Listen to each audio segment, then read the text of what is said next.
आज मैं आपको सपोर्ट एंड रेजिस्टेंस को इस तरीके से समझाने वाला हूं कि आप एक बार समझेंगे और जीवन भर नहीं भूलेंगे। यहां तक कि आप और लोगों को भी गाइड कर पाएंगे कि सपोर्ट एंड रेजिस्टेंस होता क्या है और इसके हिसाब से ट्रेड कैसे करते हैं। आप यही तो सीखना चाहते हैं कि ट्रेड कैसे करना है। आसान भाषा में बता रहा हूं। सबसे पहली चीज की सपोर्ट एंड रेजिस्टेंस एक जोन होता है। जोन का मतलब है कि ये एक लेवल है। ऐसे लेवल्स जिन पर सपोर्ट का सिंपल सा मतलब होता है जहां पर बायर्स बैठे हैं।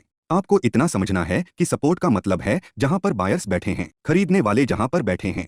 खरीदने वाले किस प्राइस में लेने को तैयार हैं, तो इसे हम बोलेंगे कि यहाँ पर बायर्स बैठे हैं। उदाहरण के लिए आप कहते हैं कि आज सोना 50,000 का चल रहा है, लेकिन अगर सिर्फ एक दिन के लिए 25,000 का हो जाए तो क्या आप खरीदोगे? मैं आपसे केवल उदाहरण के लिए पूछ रहा हूँ। आप कहोगे कि हाँ शायद खरीद लूं। हो सकता है आप नहीं खरीदोगे, लेकिन दुनिया में बहुत सारे लोग खरीदने के लिए पागल हो जाएंगे, क्योंकि उन्हें पता है कि अगर प्राइस गिर रहा है तो हमें कम कीमत पर मिल रहा है और हम खरीद लेंगे। जब भी किसी एसेट को खरीदा जाता है, यहाँ पर सिंपल इकोनॉमिक्स है कि जब भी कुछ खरीदा जाएगा तो मार्केट में हर चीज की लिमिटेड सप्लाई होती है। डिमांड एंड सप्लाई के सिद्धांत को समझिए। हम जब शेयर्स खरीदने की भी बात करते हैं तो शेयर्स भी अनलिमिटेड नहीं है, गोल्ड भी अनलिमिटेड नहीं है। तो सिंपल यहाँ पर डिमांड एंड सप्लाई का सिद्धांत काम करता है।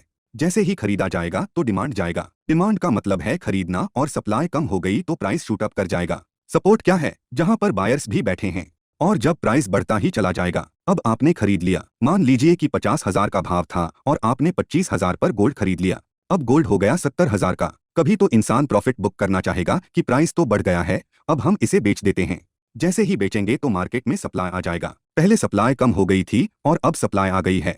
जैसे ही सप्लाई आएगी तो कीमत गिर जाती है और इसलिए प्राइस नीचे जाता है। यही है सिंपल लॉजिक। अब सपोर्ट क्या है? जहां पर बायर्स बैठे हैं।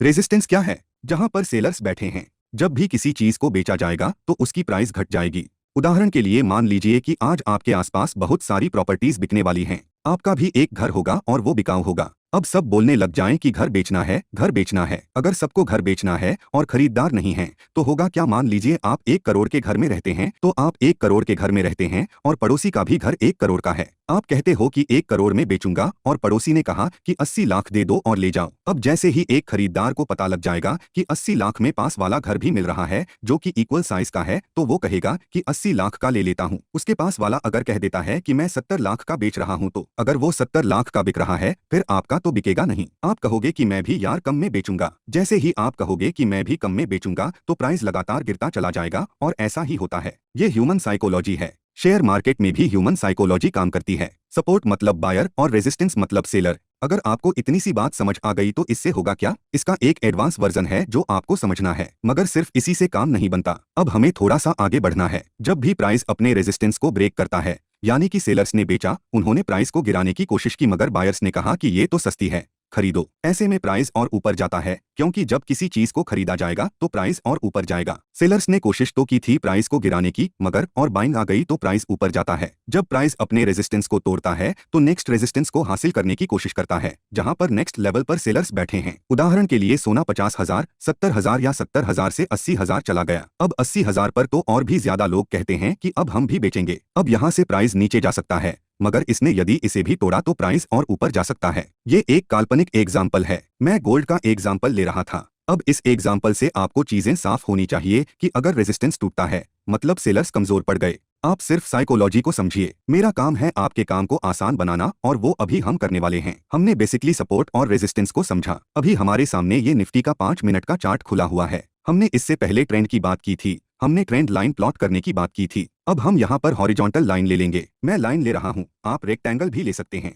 यहाँ पर आपके लिए मैंने लाइन ली है। यहाँ पर लाइन की जगह आपको ब्रश टूल मिल जाएगा, तो ब्रश टूल के नीचे आपको रेक्टेंगल मिलता है। वैसे तो आपको रेक्टेंगल लेना चाहिए, लेकिन मैं आपको दोनों ही लेकर दिखाता हूँ। अभी मैंने ये हॉरिजॉन्टल लाइन ली हुई है। आप देखिए, हमें रेजिस्टेंस प्लॉट करने के लिए और सपोर्ट प्लॉट करने के लिए लास्ट स्विंग चाहिए। स्विंग मतलब जहां से प्राइस बदल गया, गिर रहा था ऊपर चला गया और ऊपर जा रहा था नीचे चला गया। ये स्विंग हो गई। सिंपल है कि लास्ट स्विंग। यहाँ पर इसे मैं देखूं तो आप कहोगे कि प्राइस यहाँ पर नीचे जा रहा था, यहाँ से ऊपर चला गया। उससे पहले आप कहोगे कि यहाँ पर ऐसा हुआ। जैसे ही मैंने यहाँ पर प्लॉट किया एक हॉरिजॉन्टल लाइन प्लॉट हो गई। जैसे ही हॉरिजॉन्टल लाइन प्लॉट हो गई, ये वो एरिया था जहां से प्राइस गिरा। यहाँ पर बायर्स ने कहा कि अब हम और नहीं गिरने देंगे। उन्होंने खरीदा और प्राइस ऊपर चला गया। ये हमारा हो गया सपोर्ट। ये हो गया आपका सपोर्ट नंबर 1। मैंने बताया कि सपोर्ट और रेजिस्टेंस जोन होते हैं, तो बेहतर है कि आप एक रेक्टेंगल ले लीजिए और इस रेक्टेंगल को आप कुछ इस तरह से बना दीजिएगा ताकि आपको ये दिखेगा कि ये मेरा सपोर्ट है। इसके आसपास प्राइस कहीं पर भी आता है तो ये मेरा सपोर्ट हो गया। अब इसी तरीके से रेजिस्टेंस हो गया लास्ट स्विंग। आप कहोगे कि ये एक एरिया है जो मुझे यहाँ पर दिख रहा है। अब एक रेक्टेंगल ले लेते हैं और आप ऐसे रेजिस्टेंस का एक जोन बना देते हो। जैसे ही आपने रेजिस्टेंस का एक जोन बनाया, आपको पता लग गया कि प्राइस लास्ट स्विंग यहाँ से हुई है। प्राइस ऊपर गया था मगर सेलर्स ने नीचे धकेल दिया, फिर वो ऊपर गया और अब वो रेजिस्टेंस पर है। मेरा पॉइंट नंबर 1। अब अगर यहाँ से प्राइस गिरता है तो कहाँ तक गिरेगा? आप कहोगे कि सबसे पहले सपोर्ट लेवल 1 तक गिरेगा। बहुत अच्छा, यही तो समझना था कि अगर प्राइस यहाँ से गिरेगा तो सपोर्ट तक गिरेगा और अगर इसी के बीच में चलता है तो हमने इससे पहले ट्रेंड समझा था। कौन सा ट्रेंड हो जाएगा? साइडवेज ट्रेंड हो जाएगा। अब अगर ये सपोर्ट को तोड़ देता है और फिर प्राइस गिरता चला जाता है तो कहां तक गिरेगा प्राइस? आप कहोगे कि सर यहां पर भी एक स्विंग दिख रहा है, यहां से प्राइस गिर रहा था, फिर देखिए यहां से इतनी बड़ी ग्रीन कैंडल बनी है, तो ये हमारा एक और सपोर्ट हो गया जो कि संभवत सपोर्ट नंबर 2 है। आप ऐसे प्लॉट कर दोगे और ये आपका सपोर्ट नंबर 2 हो जाएगा। अब आपको ये पता लग गया कि आपके पास 2 सपोर्ट आ गए, सपोर्ट 1 और सपोर्ट 2। प्राइस गिरेगा तो पहले सपोर्ट 1 तक जाएगा, अगर ये इसके नीचे गिरता है तो वो सपोर्ट 2 तक जाएगा, अगर और गिरता है तो आप कहोगे कि यहाँ पर भी आसपास थोड़ा सा आया था और उसके बाद आप सीधा ये देखते हो यहाँ से एक बहुत स्ट्रॉन्ग सपोर्ट मिला और प्राइस ने भागना शुरू कर दिया, तो ये हमारे लिए बिल्कुल एक स्ट्रॉन्ग सपोर्ट का जोन हो जाएगा। अब हमारे पास कुछ सपोर्ट्स आ गए, हमने यहाँ पर ये सपोर्ट प्लॉट कर दिया। अब हमने जो सपोर्ट प्लॉट कर दिया है इससे हमारा फायदा क्या होने वाला है? ये हमारे लिए जोन है, आप इसे अपनी एक्यूरेसी के लिए थोड़ा सा चौड़ा कर सकते हो, यह पूरी तरह से आपके चॉइस पर है। इसे हम थोड़ा सा आगे तक भी कर सकते हैं। मैंने आपको बोला था कि मैं आपका काम थोड़ा सा आसान कर दूंगा। यहाँ पर मैंने एक इंडिकेटर लिया हुआ है और इसे आप भी यूज कर सकते हो। आप यहाँ पर इंडिकेटर्स पर जाते हो और सर्च करते हो पिवट और आपके सामने पिवट पॉइंट स्टैंडर्ड आ जाएगा। आप इस इंडिकेटर को यूज कर लीजिए। अब आप देखिए कि यहाँ पर कुछ इंपॉर्टेंट लाइन्स आ गई हैं। हमने खुद से मैनुअली एक सपोर्ट प्लॉट किया था, यहाँ पर P लिखा हुआ है और उसके साथ एक लाइन है, तो इसे पिवट पॉइंट कहते हैं। ये पिवट की लाइन है। अब पिवट के नीचे ऑटोमेटिकली S1 दिख रहा है। मैंने अभी ये मैनुअली प्लॉट किया लेकिन ये ऑटोमेटिकली है। यहाँ पर देखिए S1 की एक ऑटोमेटिकली लाइन दिख रही है जो ऑलरेडी इसका सपोर्ट है। उसके बाद यहाँ पर पिवट, अगर प्राइस अपने सपोर्ट पर है तो वो पहले अपने पिवट तक पहुंचेगा या आप कह सकते हैं कि पहले अपने रेजिस्टेंस तक पहुंचेगा। अगर उसने रेजिस्टेंस को तोड़ा तो वो घूम फिर कर कहां पर पहुंचने की कोशिश करेगा? वो अपने रेजिस्टेंस पर पहुंचने की कोशिश करेगा। उसने अगर इसे भी तोड़ा तो इसका अगला रेजिस्टेंस कहां पर है? आपको रेजिस्टेंस लेवल 2 दिखता है। अगर प्राइस ने इस रेजिस्टेंस को भी तोड़ा तो वो और ऊपर जाएगा। अब जब आपने ये support and resistance manually plot किए थे और आपने पिवट पॉइंट को यूज किया, मगर इसमें एक फर्क है, आपने मैनुअली यूज किया। आप बहुत सारे इंडिकेटर्स यूज करते होंगे, ज्यादातर इंडिकेटर्स प्राइस को फॉलो करते हैं लेकिन पिवट पॉइंट्स प्राइस को फॉलो नहीं करते हैं। मैं आपको चार्ट को क्लीन करके दिखाता हूं। अब आप यहां पर देख सकते हैं जो ये पिवट पॉइंट्स हैं ये ऑटोमेटिकली जो प्लॉट होते हैं, आप समझ सकते हो कि क्वांटिटेटिव मात्रात्मक डेटा के हिसाब से बनते हैं। इसके अंदर इन पिवट पॉइंट्स के लिए अंतिम दिन का डेटा बहुत अहम भूमिका निभाता है।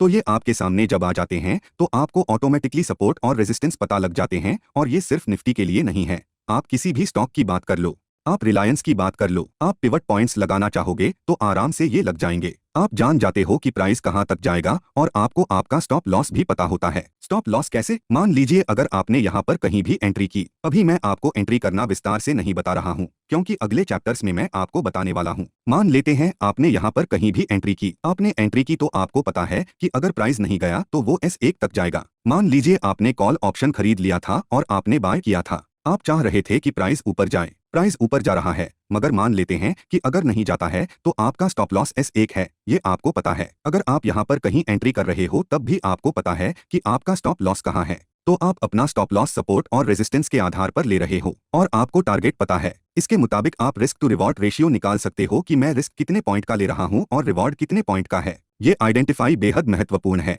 अगर आपकी एंट्री यहाँ पर आसपास कहीं थी तो आपका स्टॉप लॉस बहुत छोटा था और आपका रिवॉर्ड बहुत बड़ा था। समझ गए ना? सपोर्ट रेजिस्टेंस में समझने के लिए इतना ही है। अगर आपको सपोर्ट रेजिस्टेंस का इतना सा कॉन्सेप्ट पता लग गया, यानी कि आपने इस कॉन्सेप्ट को समझ लिया है और इसके मुताबिक आप ट्रेड भी कर सकते हो और आपको ये पता होगा कि बायर्स किस जोन में बैठे हैं, सेलर्स किस जोन में बैठे हैं। इतना ही है इसमें बस। यही सब सीखने के लिए लोग बहुत सारे पैसे खर्च कर देते हैं, लेकिन हम तो फ्री में सिखाने की कोशिश कर रहे हैं। अभी भी अगर आप शेयर नहीं कर रहे हैं तो बहुत सारे लोगों तक जानकारियां नहीं पहुंचेंगी। हम चाहते हैं कि ये लोगों तक पहुंचे। अभी तक अगर आपके पास डीमैट अकाउंट नहीं है, लीडिंग ब्रोकर के लिंक मैं आपको डिस्क्रिप्शन में दे दूंगा, जाइए और अपना फ्री डीमैट अकाउंट आज ही खोलिए। तब तक के लिए आप हमारे चैनल को सब्सक्राइब एंड लाइक करना ना भूले। ऐसे ही वीडियोस हमारे चैनल पे आते रहेंगे।